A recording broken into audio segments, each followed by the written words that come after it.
पशुपति व्रत भगवान शिव के भक्तों के बीच एक पसंदीदा उपवास है।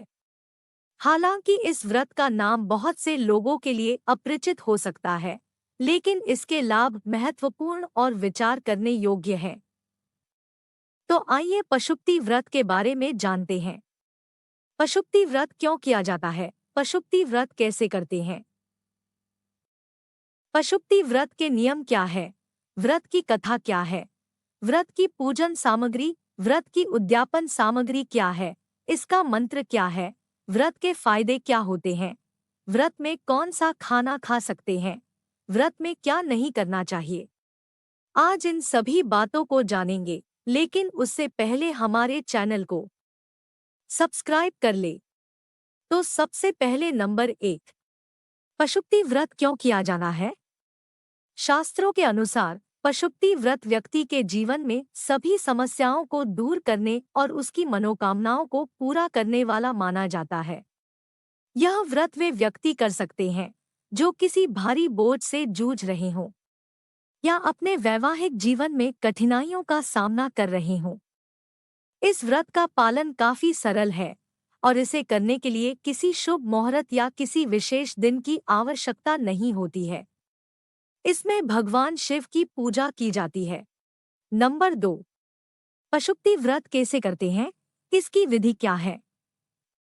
यदि आप पशुपति व्रत का पालन करने का इरादा रखते हैं, तो ऐसा करने का उचित तरीका जानना महत्वपूर्ण है।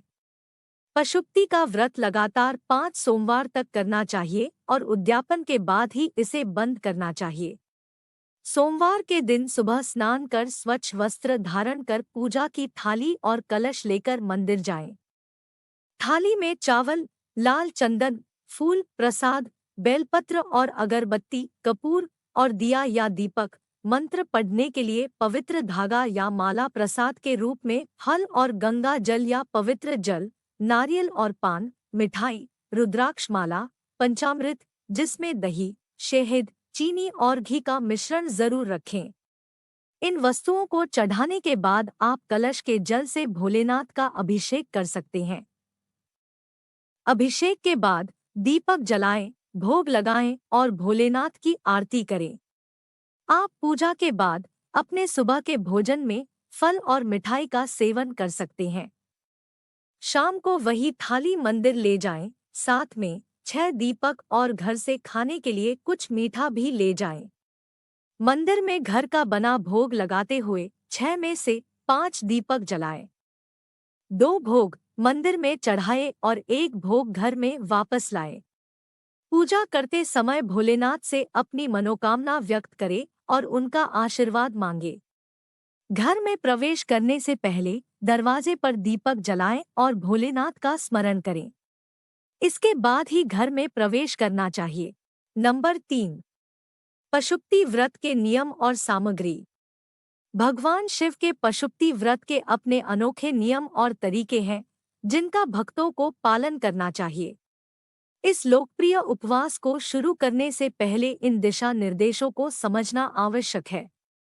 इस व्रत के महत्वपूर्ण नियमों में से एक भगवान शिव को 5 दीपक जलाना है, जिन्हें इस प्रथा के कारण पंचानन भी कहा जाता है।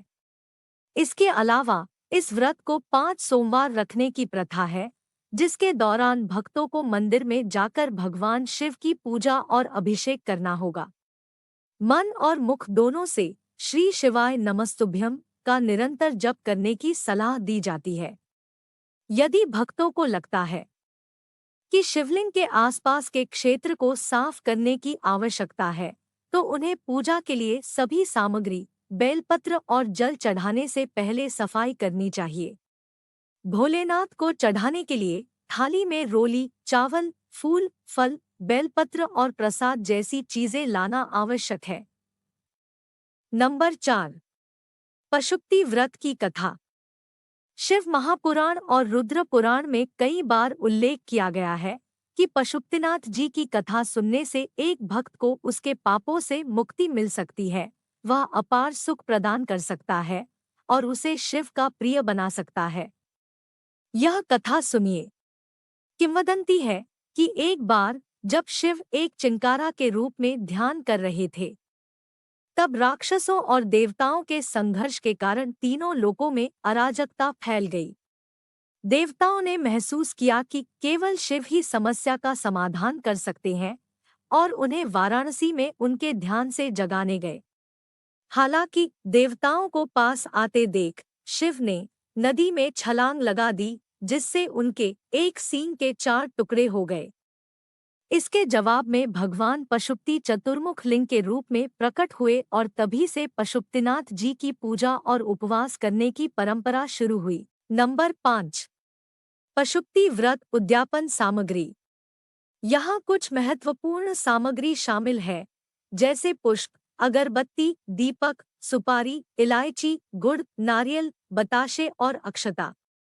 ये सभी चीजें व्रत के प्रतिष्ठान या उद्यापन के दौरान उपयोग होती है और एक सभ्य और धार्मिक माहौल बनाने में मदद करती है।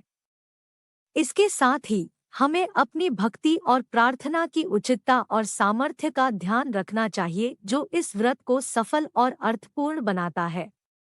नंबर 6, पशुपतिनाथ का मंत्र क्या है? सारा दिन मन ही मन भगवान शिव के इन मंत्रों का जाप करते रहें। ओम नमः शिवाय, ओम नीलकंठाय नमः, ओम पार्वतीप्ते नमः, ओम ह्रीं ह्रौं नमः शिवाय। नंबर 7, पशुपति व्रत में क्या नहीं करना चाहिए? मांस और अंडे का सेवन, नशा और अय्याशी में लिप्त होना, चोरी करना, पराई स्त्री या पुरुष से शारीरिक संबंध बनाना, किसी का अपमान करना। तो दोस्तों, ये उपाय जरूर कीजिए और कमेंट बॉक्स में जरूर बताएं कि आपको ये वीडियो कैसा लगा। हम जल्द ही लौटेंगे हमारे अगले वीडियो के साथ।